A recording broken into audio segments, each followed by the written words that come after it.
Hello, this is Dr. Stanley Lang, and welcome to this video in the series on Lyme disease. And in this video, we're going to talk about the question, can fibromyalgia be actually Lyme disease? The answer is absolutely yes. Many people that have fibromyalgia actually have chronic Lyme disease and they don't know it. And they may have actually had Lyme tests done, and as I mentioned before, that test might be a false negative. In fact, the chances are pretty good that it's a false negative. Now, back when fibromyalgia was first becoming common, that was actually before we started to see a lot more Lyme disease. Now, in retrospect, I think we were actually seeing Lyme disease, but mislabeling it and calling it fibromyalgia. There's not any particular blood test for fibromyalgia.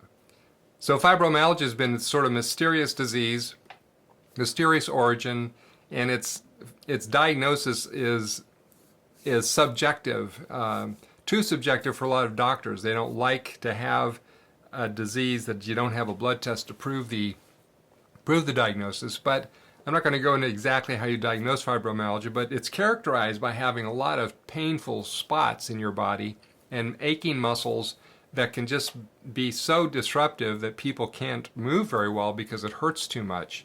So obviously on the spectrum of fibromyalgia, it can be mild to severe,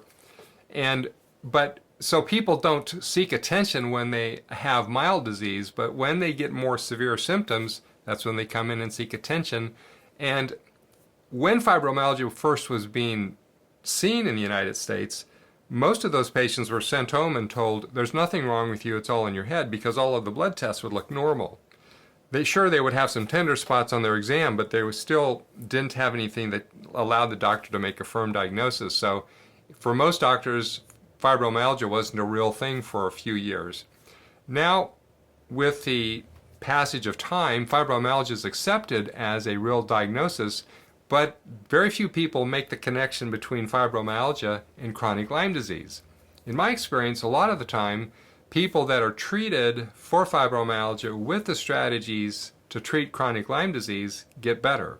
So what that tells me, obviously, is that this chronic Lyme disease is the cause of the symptoms. I've seen this many times over the years, and the point is that if you have fibromyalgia or you have somebody that has that diagnosis and it's something that is never better, it's possible that they're actually dealing with chronic Lyme disease. So in future videos, we'll talk about how you can address chronic Lyme disease, especially if you don't have a doctor who is willing to prescribe anything for it. And that these solutions are simple. They don't harm the body in any way, and they can be very, very helpful to help control these symptoms.